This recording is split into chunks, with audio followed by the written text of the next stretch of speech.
পরের দিন সকালে শুনতে পারি রাত্রে অনন্যার জ্বর আসছে। তাই আর কি করার, আঙ্কেলকে বলে আমি চলে গেলাম কলেজে। আর অনন্যার শরীর খারাপের জন্য সে বাসায় থেকে গেল। কলেজে গিয়ে ভর্তি হলাম। আমি তো আর জানি না আমাদের ক্লাস কই, তাই খুঁজতেছিলাম। তখন দেখি লাকি কলেজে আসতেছে। আমি ওর কাছে গেলাম, কেমন আছো? লাকি বলল, আমি ভালো আছি। অনন্যা কই, ওকে তো দেখছি না। আমি বললাম ওর শরীর খারাপ, তাই আজকে আসেনি। লাকি বলল, কি হয়েছে ওর? আমি বললাম হালকা জ্বর আসছে। লাকি বলল, ও আচ্ছা। আমি বললাম আমাদের ক্লাসরুম কই, আমি খুঁজে পাচ্ছি না। লাকি বলল, আমার সাথে চলো। আমি বললাম ওকে। তারপর আমি আর লাকি ক্লাসরুমে চলে গেলাম। লাকি ওর জায়গায় চলে গেল আর আমি পিছনে একটা সিটে গিয়ে বসলাম। কিছুক্ষণ পর একটা ছেলে এসে আমার পাশে বসলো। ছেলেটি বলল, আমি রাহাত, তোমার নাম কি? নতুন মনে হচ্ছে। আমি বললাম আমার নাম আবির। রাহাত বলল, আমরা কি বন্ধু হতে পারি? আমি বললাম অবশ্যই, কিন্তু তুই করে বলতে হবে। রাহাত বলল, ঠিক আছে, চল আমার বন্ধুদের সাথে পরিচয় করিয়ে দেই। আমি বললাম চল। রাহাত আমাকে ওর বন্ধুদের কাছে নিয়ে গেল। আমি বললাম হাই, আমি আবির। তারপর একে একে সবাই নিজেদের নাম বলতে থাকলো। ওদের সাথে কথা বলতে বলতে ক্লাসের ঘন্টা বাজলো। আমরা সবাই ক্লাসে গেলাম। যথারীতি ক্লাস করে লাকি সহ সবাইকে বিদায় দিয়ে বাসার পথে পা বাড়ালাম। বাসা 10 মিনিটের পথ, তাই হেঁটে আসছিলাম। তখন দেখলাম কে যেন অ্যাক্সিডেন্ট করছে, তাই আমি ওখানে গেলাম। হাসপাতালে নেওয়ার লোক নেই। এদেশের মানুষ শুধু অন্যের বিপদ দেখতে পারে, সাহায্যের বেলায় কেউ নেই। লোকটির গাড়ি অ্যাক্সিডেন্টে খারাপ হয়ে যাওয়ার কারণে আমি একটা সিএনজি নিয়ে তাকে হসপিটালে নিয়ে গেলাম। ওনার জ্ঞান ছিল না, তাই আমি নার্সকে ডেকে উনাকে একটা বেডে শুইয়ে দিলাম। আর ডক্টর এসে উনাকে ইমার্জেন্সিতে নিয়ে গেল। নার্স উনার মোবাইলটা আমাকে দিয়ে বলল 2 লাখ টাকা জমা দিতে, কিন্তু আমার কাছে তো টাকা নাই, কি করব বুঝতেছি না। তখন দেখলাম উনার মোবাইলে একটা নম্বর থেকে ফোন আসতেছে। তখনই আমি ফোনটা রিসিভ করলাম। মেয়েলি কণ্ঠে বুঝলাম উনার স্ত্রী হবে মনে হয়, তাই আমি সব ঘটনা খুলে বললাম এবং ঠিকানা অনুযায়ী আসতে বললাম। 20 মিনিট পরে মহিলা আসলো। আমি উনাকে বললাম যে ডক্টর টাকা জমা দিতে বলেছে, কিন্তু আমার কাছে টাকা নেই। তখন উনি কার্ড থেকে টাকা পে করলেন। উনাদের পরিচয়টা দিয়ে নেই।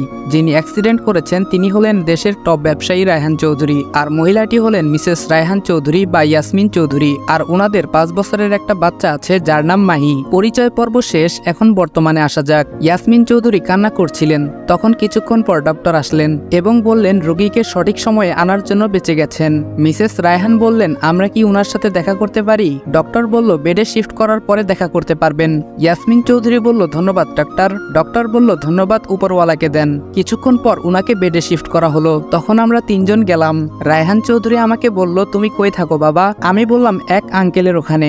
রায়হান চৌধুরী বলল, ওহ আচ্ছা। আমি বললাম আমি যাই তাহলে। রায়হান চৌধুরী বলল, আচ্ছা যাও, আর শোনো আমার কার্ডটা রাখো, কোনো সমস্যা হলে আমার কাছে এসো। আমি উনার কাছ থেকে কার্ডটা নিয়ে তাদের কাছ থেকে বিদায় নিয়ে চলে আসলাম বাসায়। বাসায় আসার পর আঙ্কেল জিজ্ঞাসা করলেন এত দেরি হলো কেন। আমি আজকে ঘটে যাওয়া ঘটনা বললাম। তখন উনি বললেন, আচ্ছা ঠিক আছে, তুমি ফ্রেশ হয়ে আসো, খাবে এখন। তারপর আমি রুমে গিয়ে ফ্রেশ হয়ে খাবার খেতে চলে আসলাম। দেখলাম অনন্যাও আছে। আমি ওরে বললাম, শরীর ঠিক আছে? অনন্যা বলল, অনেকটা সুস্থ এখন। আর কেউ কোনো কথা না বলে খেয়ে উঠলাম আর রুমে চলে আসলাম। তারপর গোসল করে একটু ঘুম দিলাম। ঘুম থেকে উঠে ফ্রেশ হলাম। অনন্যা অসুস্থ থাকায় আজকে আর ছাদে গেলাম না, তাই রুমে বসে মোবাইলে ফ্রি ফায়ার গেম খেলা শুরু করলাম। সন্ধ্যায় হালকা নাস্তা করে পড়তে বসলাম। পড়তে পড়তে রাত 11টা বেজে গেল। তখন একজন এসে বলল খাবার খাওয়ার জন্য, তাই আমি বই রেখে খেতে চলে গেলাম।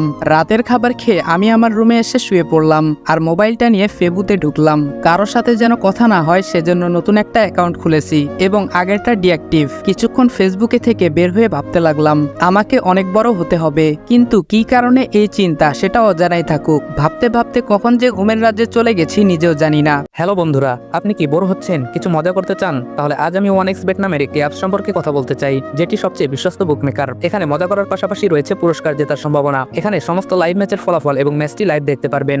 আপনি স্কোরের ভবিষ্যৎবাণী করে বাজি ধরতে পারেন, যেমন কোন দল জিতবে, কত রান করবে ইত্যাদি। এবং BMW গাড়ি, আইফোন, ল্যাপটপ আরো অনেক কিছু পুরস্কার জেতার সুযোগ রয়েছে। আর হ্যাঁ, বিখ্যাত PSG ও সিরিয়া এখানের স্পন্সর, তাই অবিশ্বাসের কোনো কথাই আসে না। এখানে ক্রাশ ও নতুন চিকেন রোড গেম সহ আরো বিভিন্ন ধরনের গেম রয়েছে, যেগুলো খেলে রয়েছে সহজেই টাকা জেতার সম্ভাবনা। আর রেজিস্ট্রেশন করার সময় আমার প্রচার কোড অনফায়ার ব্যবহার করে প্রথমবার জমাতে পান 12,000 টাকা পর্যন্ত ও ফ্রি স্পিন। আপনি সহজেই পেটিএম, ব্যাংক, বিকাশ, নগদ, রকেট এবং অন্যান্য সহজ পদ্ধতির মাধ্যমে আপনার জেতা টাকা তুলতে পারবেন। তাহলে আর দেরি কিসের? পিন কমেন্টের লিঙ্ক থেকে অথবা গুগলে 1xBet সার্চ করে আমার দেওয়া প্রোমো কোড অনফায়ার ব্যবহার করে রেজিস্ট্রেশন করুন এবং বোনাস পান। পরের দিন সকালে উঠে ফ্রেশ হলাম আর নাস্তা করে আমি আর অনন্যা একটা রিকশায় করে কলেজের উদ্দেশ্যে রওনা দিলাম। আমরা 5 মিনিটের মধ্যেই কলেজে চলে আসলাম। আমি, অনন্যা, লাকি এক জায়গায় আড্ডা দিচ্ছিলাম। তখন আমাদের সাথে আমার বাকি বন্ধুগুলো আসলো। অনন্যা বলল, একদিনেই এত বন্ধু? আমরা সবাই হেসে দিলাম। অনন্যা বলল, আচ্ছা বাদ দাও। আমি বললাম, আচ্ছা রাহাত, তোর জিএফ নাই? রাহাত বলল, নাই। মেহেদি বলল, একদম মিথ্যা বলবি না। তাহলে সাইমাকে? রাহাত বলল, ওই একদম বলবি না। আসলে সাইমা হলো লাকির খালাতো বোন, আজকে কলেজে আসেনি। লাকি বলল, এত কিছু আর আমি জানি না? রাহাত বলল, আমি ওরে পছন্দ করি, কিন্তু ওই আমাকে করে না। ওর বয়ফ্রেন্ড আছে কিনা তাও জানি না। লাকি বলল, আচ্ছা চিন্তা করিস না, ওর বিএফ নাই, আমি সব ঠিক করে দিব। রাহাত বলল, সত্যি? লাকি বলল, তবে একটা শর্ত আছে। রাহাত বলল, কি শর্ত? লাকি বলল, আমাদের আজকে ট্রিট দিতে হবে। আমরা সকলেই বললাম সহমত। রাহাত বলল, আচ্ছা পরে দিব। লাকি বলল, না তাহলে হবে না, আর সাইমা কেউ পাবি না। রাহাত বলল, এই না মানে এখন নিবি ট্রিট? আমি বললাম, ওই চল আজকে ক্লাস করব না, আর এখনই ট্রিট দিবি তুই। রাহাত বলল, ওই তোরা বন্ধু নাকি শত্রু? আমি বললাম, দুইটাই। তারপর আমরা আজকে আর ক্লাস না করে একটা রেস্টুরেন্টে গেলাম আর যে যার ইচ্ছা মতো খেলাম, আর বিল আসলো 1570 টাকা। বেচারা রাহাত একেবারে ফকির। রেস্টুরেন্ট থেকে বের হয়ে রাহাত বলতেছে, আমারও একদিন আসবে। একটু পরে সবার কাছ থেকে বিদায় নিয়ে আমি আর অনন্যা হেঁটে হেঁটে বাড়ির দিকে যাচ্ছিলাম। তখনই একজন ছেলে অনন্যার মোবাইল নিয়ে দৌড় দেয় আর আমি দৌড়ে ধরে ফেলি। যখন মারতে যাব তখন ওর চেহারা দেখে মায়া লাগে, আর ওই ছেলেটা বলে, ভাই আমাকে ছেড়ে দেন, আমার বাবা নেই, মা অন্যের বাড়িতে কাজ করত, কিন্তু মাও অসুস্থ, আর আমি গতকাল থেকে কিছু খাইনি, কাজ খুঁজতেছি পাইনি, তাই এই কাজ করতে আসছিলাম, প্লিজ ভাই আমাকে ছেড়ে দেন। ছেলেটার বয়স অনুমানিক 16 হবে। আমি বললাম, নাম কি তোমার? ছেলেটি বলল, আমার নাম নাইম, প্লিজ ভাই মারবেন না। তখন আমি অনন্যাকে একটা রিক্সা করে বাসায় পাঠিয়ে দেই, আর আমি ওই ছেলেটাকে নিয়ে একটা হোটেলে যাই। তাকে কিছু খাবার খাইয়ে ওরে নিয়ে বাহিরে আসলাম। বাহিরে এসে আমার কাছে থাকা 500 টাকা দিয়ে কিছু পত্রিকা কিনে দিলাম এবং বললাম, এটা বিক্রি করে তোমার আরো লাভ হবে, ওটা দিয়ে তোমার মায়ের খাবার এবং ওষুধ নিও, আর বাকি টাকা দিয়ে আবার কিছু কিনে বিক্রি করো। ছেলেটি তখন বলল, ভাই আপনার মন অনেক ভালো, আল্লাহ আপনার মঙ্গল করুন, আমি মাকে গিয়ে আপনার কথা বলবো। আমি ওর কাছ থেকে বিদায় নিয়ে চলে আসতেছিলাম, কিন্তু ওর কথা শুনে মায়ের কথা মনে পড়ে গেল। অজানা কারণেই চোখ থেকে 2 ফোঁটা জল পড়লো। এভাবেই বাসায় চলে আসলাম। ফ্রেশ হয়ে দুপুরে খাবার খেতে চলে আসলাম। খাবার খেয়ে আমার রুমে আসলাম আর এসে গেম খেলতে শুরু করলাম। বিকালে অনন্যা আসলো আমাকে ডাকতে। সে বলল ছাদে যাবে, তাই আমি আর অনন্যা ছাদে গেলাম। অনন্যা বলল, আচ্ছা ওই ছেলেটার কি করলে? আমি ওর সাথে ঘটে যাওয়া ঘটনা বললাম। সে আমার দিকে তাকিয়ে আছে। অনন্যা মনে মনে বলে, আমি যতই তারে দেখি ততই মায়ায় পড়ে যাচ্ছি। অন্য মানুষের উপকার করার জন্য কত কিছু করে, কিন্তু আমার ওকে ভালো লাগে কেন? আমি কি ওকে ভালোবাসি? না না, তা হবে কেন, আমরা তো শুধু বন্ধুর মতো। আমি বললাম, চুপ হয়ে আছো কেন? অনন্যা বলল, না কিছু না, এমনি। আমি বললাম, ওহ তাই বলো। অনন্যা বলল, একটা কথা বলবো? আমি বললাম, হ্যাঁ, এতে অনুমতি নেওয়ার কি আছে? অনন্যা বলল, তোমার কেমন মেয়ে পছন্দ? আমি ওর দিকে অবাক দৃষ্টিতে তাকিয়ে আছি, কিছু বললাম না। অনন্যা বলল, বলো না কেন? আমি বললাম, হঠাৎ এমন প্রশ্ন কেন? অনন্যা বলল, আরে এমনিতেই বলো। আমি বললাম, এখন কিছু নাই, আর আমি আর কোনো মায়ায় পড়তে চাই না। অনন্যা বলল, আচ্ছা বলা লাগবে না। অনন্যা মনে মনে বলল, এভাবে এখন না বললেও হতো। ওই দিনটা এভাবেই কেটে গেল। পরের দিন সকালে আমি আর অনন্যা একসাথে কলেজে গেলাম। কলেজে গিয়ে দেখি সবগুলো হারামি চলে আসছে, তাই আড্ডা দিচ্ছিলাম। তখন দেখলাম কয়েকটা বখাটে ছেলে একটা মেয়েকে উত্ত্যক্ত করছে, তাই আমরা ওদের কাছে গেলাম এবং ওখানে গিয়ে মেয়েকে দেখে আমি অবাক, কারণ সে হলো লিমা। লিমা বলল, কেমন আছোস? আমি বললাম, ভালো আছি, তুই কেমন আছোস? লিমা বলল, ভালো। তা তুই এই কলেজে? আমি বললাম, কিন্তু তুই এখানে কেন? লিমা বলল, আরে আমি তো এখানেই ভর্তি হয়েছি। যেই ছেলেগুলো টিচ করতেছিল আমরা যাওয়ার পরে ওরা চলে যায়। আমি বললাম, এখানে না দাঁড়িয়ে চল অন্য কোথাও কথা বলি। ওহ, আপনারা তো চিনতে পারছেন না লিমাকে? আচ্ছা চলেন ওর পরিচয় দেই। লিমা হলো আমার স্কুল লাইফের বেস্ট ফ্রেন্ড। এসএসসি পরীক্ষার পরে ওর বাবার অন্য জায়গায় পোস্টিং হয় এবং ওরা সপরিবারে চলে যায়। এরপরে ওর সাথে আর কোনো যোগাযোগ হয়নি। অতীত শেষ, এখন বর্তমানে ফেরা যাক। আপনাদের সাথে পরিচয় দিতে দিতে আমাদের আড্ডার স্থানে চলে আসলাম। আমি বললাম, তা তোর সাথে ওদের পরিচয় করিয়ে দেই। লিমা বলল, তোর লাগবে না, আমি হয়ে নিচ্ছি। হ্যালো, আমি লিমা। সকলে পরিচয় হয়ে নিল। আমি বললাম, তা আন্টি আঙ্কেল কেমন আছে? লিমা বলল, ভালো আছে। আচ্ছা তুই এখানে আছোস, চল আমাদের বাসায় যাবি আজকে? আমি বললাম, না আজকে যাব না, অন্যদিন। আসলে আগে যখন স্কুলে পড়তাম তখন অনেকবার গেছি ওদের বাসায়, যে কারণে আন্টি আঙ্কেল আমাকে ভালোভাবে চিনেন। লিমা বলল, আচ্ছা ঠিক আছে। তখন ঘন্টা বাজলো আর আমরা ক্লাসে গেলাম। তবে খেয়াল করলাম মেহেদি লিমার দিকে তাকিয়ে আছে। আর আমি চুপি চুপি ওরে বললাম কি দেখোস। মেহেদি বলল মামা ক্রাশ নামক বাস খাইছি। আমি ওর কথা শুনে হেসে ফেললাম। যথারীতি ক্লাস করে বের হয়ে এলাম। ওহ আপনাদের তো বলাই হয় নাই, রাহাত আর সামিয়ার হয়ে গেছে, আই মিন রিলেশন।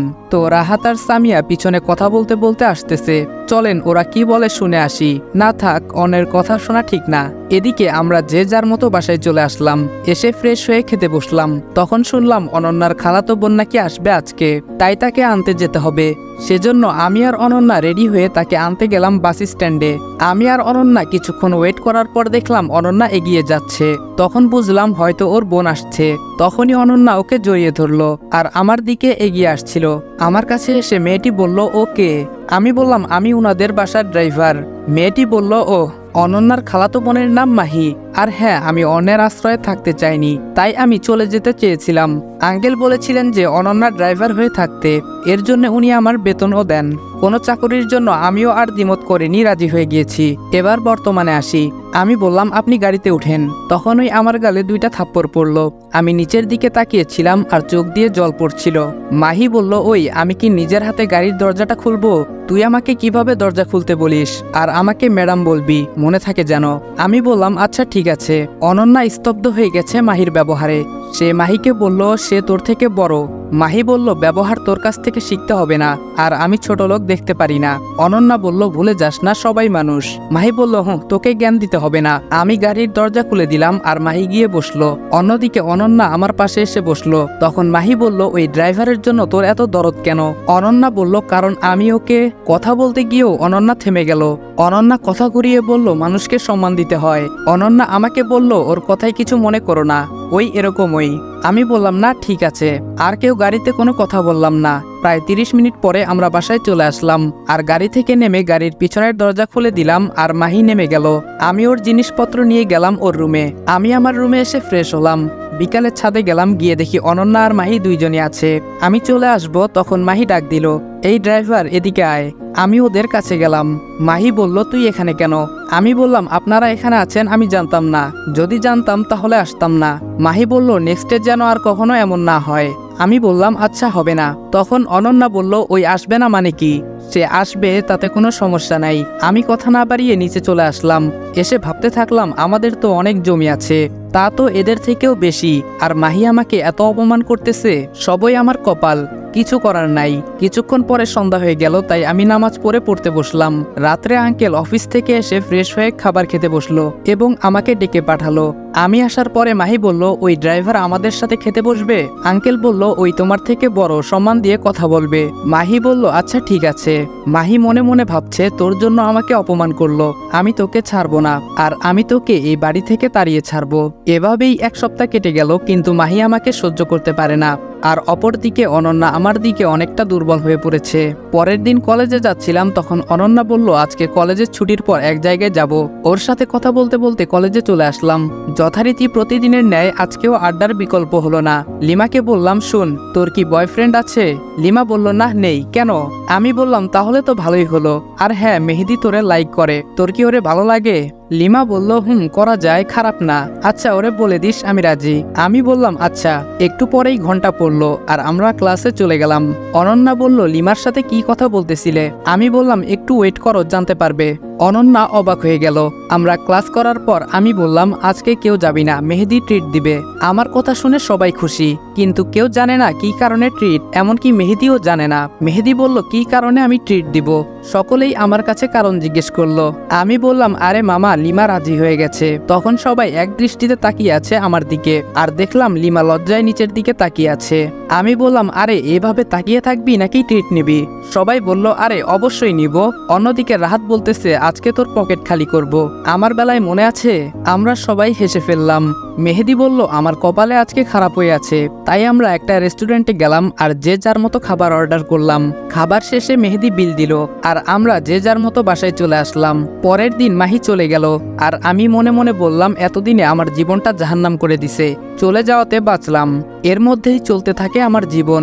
কলেজে যাওয়া, মাঝে মাঝে ঘুরতে যাওয়া, বাড়িতে মাঝে মাঝে কোনো কাজ করা, দেখতে 2 মাস চলে যায়। এখন আঙ্কেল আন্টি আমাকে নিজের সন্তানের মতোই মনে করেন। যদিও আন্টি প্রথমে আমাকে একটু খারাপ নজরে দেখতেন, কিন্তু এখন অনেক ভালোবাসেন। যাক, অনেক কথা বলে ফিরেছি, এখন গল্পে ফিরা যাক। পরের দিন সকালে উঠে আমি পুরাই সারপ্রাইজ।